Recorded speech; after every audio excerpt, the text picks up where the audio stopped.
From the headquarters of Telesur English in Quito, Ecuador, this is From the South. I'm Jose Daniel Lopez.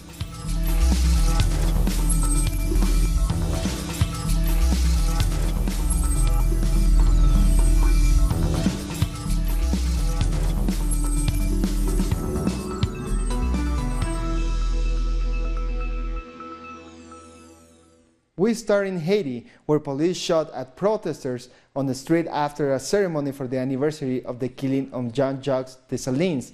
The shooting occurred in Port-au-Prince as hundreds of people protested for an investigation into an oil corruption scandal. Police officers are said to have fired live ammunition as protesters threw rocks. Earlier on, reports circulated on social media claiming that Haiti's President Jovenel Moïse had been shot. However, these have since been confirmed as false. A caravan of migrants heading to the United States from Honduras say no threats can stop them. A reported 3,000 migrants, including women and children, have reached Guatemala, where authorities are trying to stop them. Many have even started to ask truck drivers to take them as they make their way towards Mexico. The caravan was organized as a protest over conditions in Honduras and against U.S. immigration policy. Our correspondent in Guatemala, Mario Rosales, has more details. We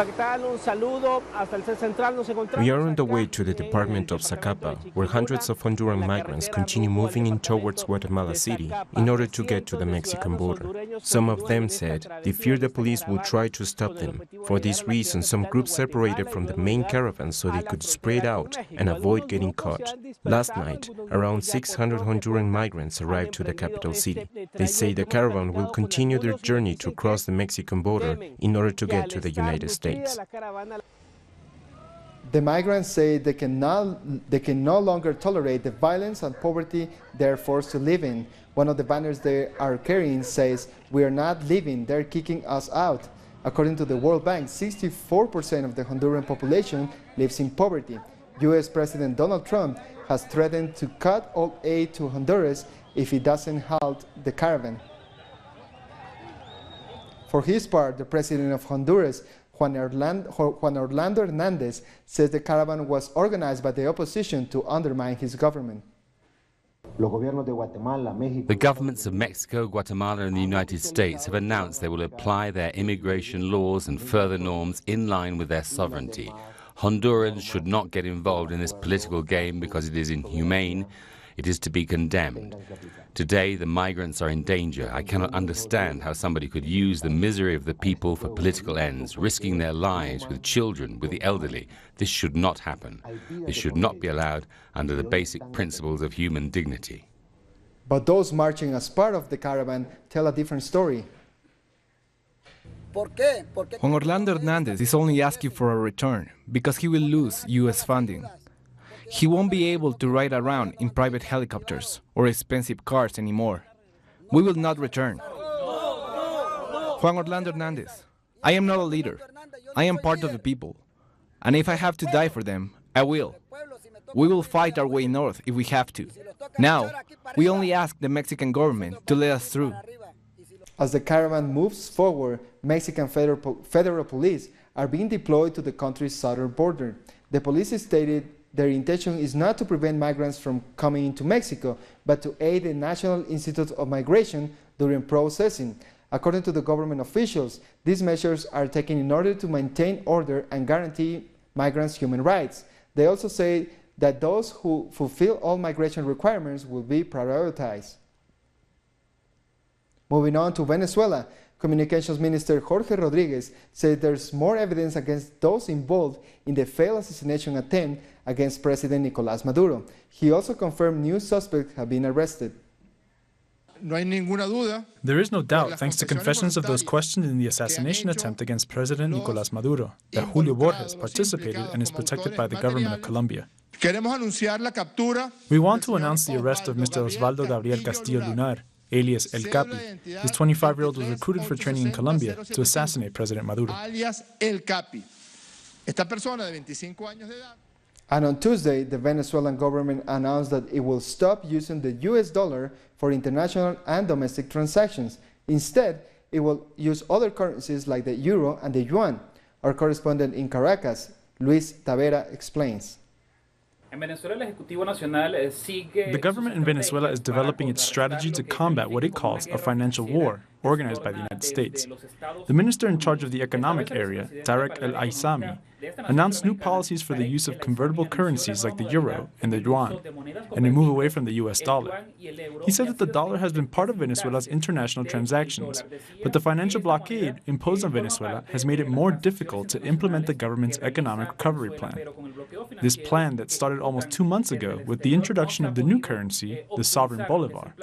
Al-Aissami said this would be part of a new strategy to stop using the dollar and allow the government to implement all the different components of the economic plan, which aims to overcome the impact of the economic war on the Venezuelan people. A new flag has arrived in Caracas, bringing back migrants as part of President Nicolás Maduro's return to the homeland plan. 94 of them arrived on Tuesday in the 7th flight chartered by the Bolivarian government. Over 600 Venezuelans have come back so far from Peru. Venezuelan migrants have spoke out about the discrimination faced in other countries like Peru, Ecuador, Brazil, and Colombia. This young Venezuelan mother worked for 3 months in a hotel in Chimbote in northern Peru, where she barely got paid for 14 hours of work per day. No free Sundays and no holidays. When she called for better conditions, she was fired. We slept for 2 nights in a plaza with a little girl on the streets, and no one helped us. Nobody. Not even for her. And do you know what it's like to spend the night in the street? Horrible. The cold, the fear. She's just one of the 94 Venezuelans who's taking the 7th flight back from Peru on the Return to the Homeland program. She wants to close this bitter period of her life when she was a victim of labor exploitation and of sexual harassment. The worst was when she tried to cross the border between Peru and Chile without her child's documents.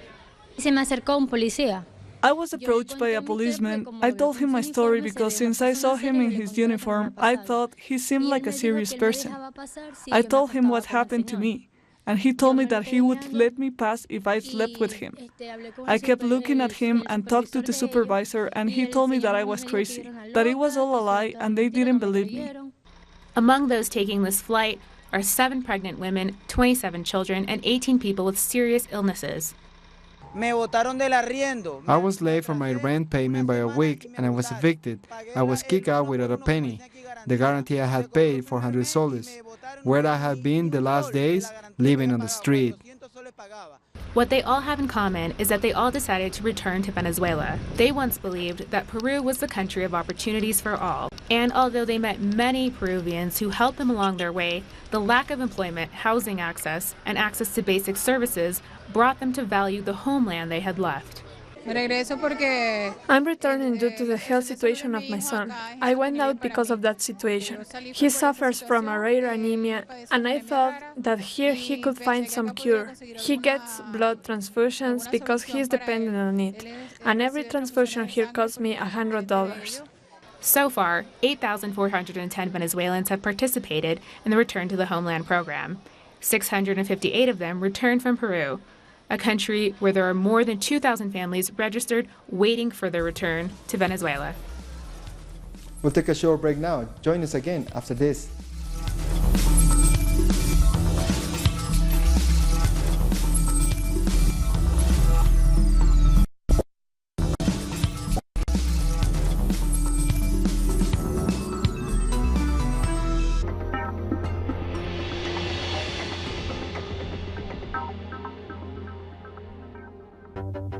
With developing events being presented through analysis.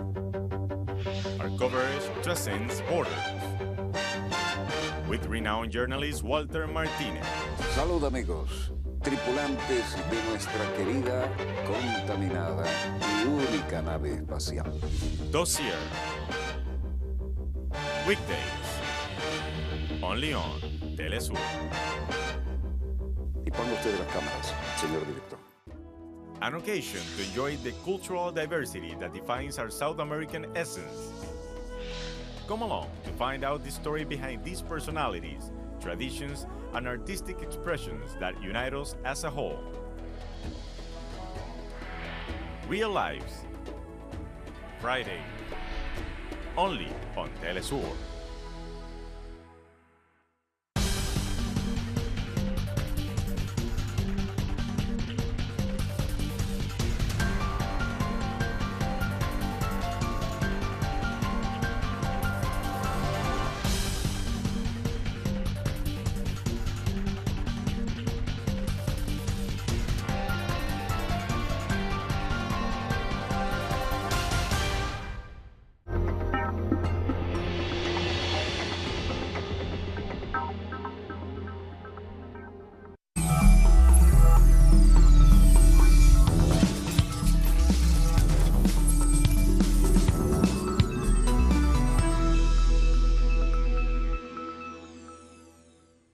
Welcome back. University students in Colombia are mobilizing to protest the education budget. Our correspondent in Bogota, Paola Fernandez, brings us more. Students are about to start their strike in many different cities across the country. I want you to meet Professor Adolfo Arteortua, who's been on hunger strike since yesterday. Professor, tell us what message you are trying to send. We are three of us across Colombia who are on hunger strike. We do this as a show of solidarity and love for our students, who are fighting for better public education. Do you fully support students' protests? Yes, I respect and support them. They know more than anyone how much we need a substantial budgetary allocation. Students from every region in the country have come to Bogota to mobilize. Thank you, Paola, for that report. Federal police in Brazil are seeking to indict President Michel Temer on corruption charges. The police have requested that 11 others be investigated for money laundering. Authorities say there is enough evidence against the accused, including the president. A citizen alliance in Brazil managed to remove a number of fake news articles from various social media sites. Supporters of far-right candidate Jair Bolsonaro are accused of spreading those false stories. The Supreme Electoral Court has ruled that fake news shared on social media by Carlos Bolsonaro, son of one of Brazil's presidential candidates, be scrubbed from social media. Workers' Party candidate Fernando Haddad welcomed the court's decision. This was a years-long battle that we finally managed to win, and I can only hope the press will spread this news, just like their lies were spread to people who didn't know better. Amid the wave of fake news about Fernando Haddad being spread on social media platforms such as WhatsApp, Jair Bolsonaro has refused to take part in any electoral debate, to even explain his government plan. In the latest polls, Bolsonaro's approval rating continues to rise as Haddad's drops. What is at play here is the very fight for our rights, of choosing our leaders. We have 10 days to turn things around, to show the Brazilian people who Jair Bolsonaro really is, to unmask him once and for all. A 15-person team from digital strategy agency AM4 is responsible for spreading Bolsonaro-related content in over 1,500 WhatsApp groups, which is then spread further by members of those groups. On top of this, Bolsonaro is also shielded from any media scrutiny, thanks to the support of Record TV, the second largest TV channel in Brazil. People opposing totalitarianism are ready to stand against media corporations. We must reach out to the people to clarify what's really happening in our country. We must unmask the underground lies that are affecting these elections. We must unmask the candidate who positions himself as a savior but is actually a violent, lying coward. He's not the person who should lead Brazil.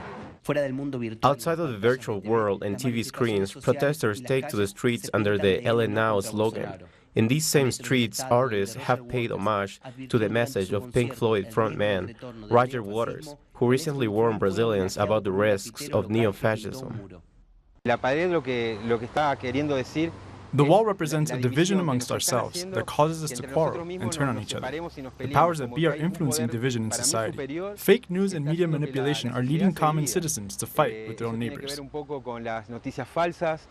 By request of Rosa Weber, President of the Supreme Electoral Court, representatives from the Workers' Party and the Social Liberal Party were called to a meeting to discuss these issues. But at the last minute, Bolsonaro's committee asked for it to be postponed.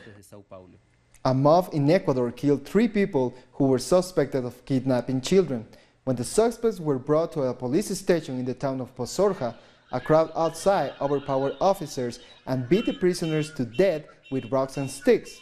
However, police officers said the suspects were not in fact accused of kidnapping, but rather had been arrested on suspicion of stealing money. Workers of a museum that showcases the history of the Malvinas Islands are denouncing disclosure by the government. Asuncion works in the Malvinas Museum as a guide. She and her co-workers are worried that the museum is being emptied of its contents and its closure is imminent.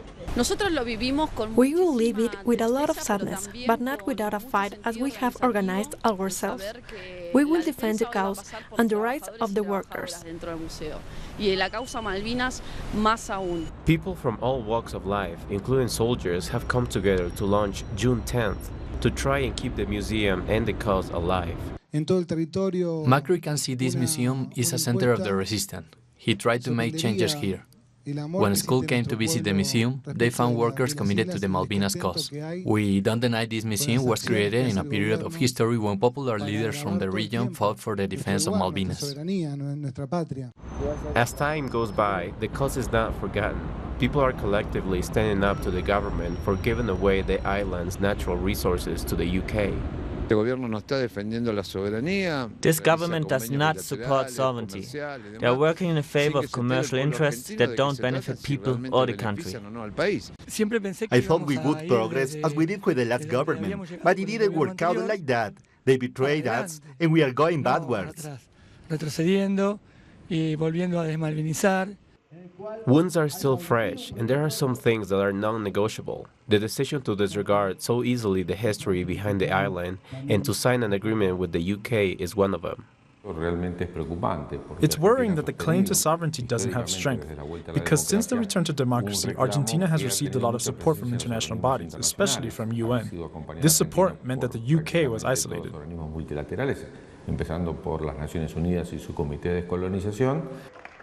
People are worried that Latin America is losing to neocolonialism.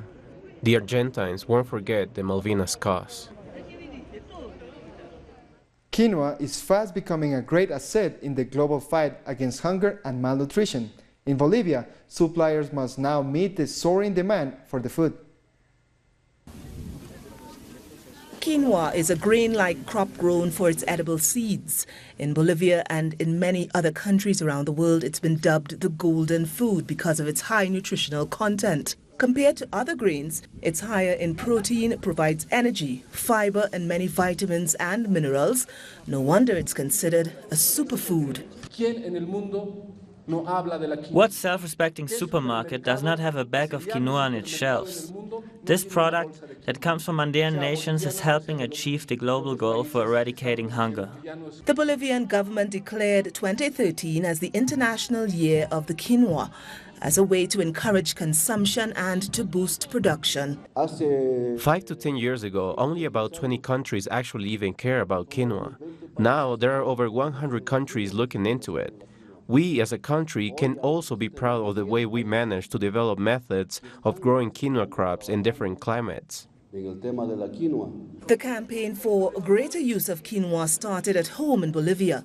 Ever since the government started its promotional thrust, sales have doubled. In 2010, the average production per capita was about 1 kilogram of quinoa. Now it's over 2 kilograms. This means that Bolivians are increasing their own use of the seed. We now fully recognize how good it is for health. One of quinoa's best features is how easily it can adapt to different climates and different soil types. In Bolivia, producers are proud to say that the best quinoa in the planet comes from right here, the shores of the Uyuni salt flats. St. Vincent and the Grenadines could become the second nation in the Caribbean community to legalize medicinal marijuana. Lawmakers are expected to vote on and pass 3 bills this week, which will bring into force the legalization of medicinal cannabis. Any passage of the bill is expected to position the island as part of a powerful Caribbean hub for medicinal marijuana innovation. Jamaica is moving forward with plans to mainstream renewable energy as part of its energy mix. Prime Minister Holness says his office has received solar panels sourced through a partnership between National Energy Solutions Limited, the Petroleum Corporation of Jamaica, the NGO Solar Head of the State, and the Clinton Foundation. She's a fashion icon, author, actress, singer, and film producer. Now Grace Jones can add the Order of Jamaica to her list of achievements. The honor was given to the Jamaican superstar at a ceremony at the King's House.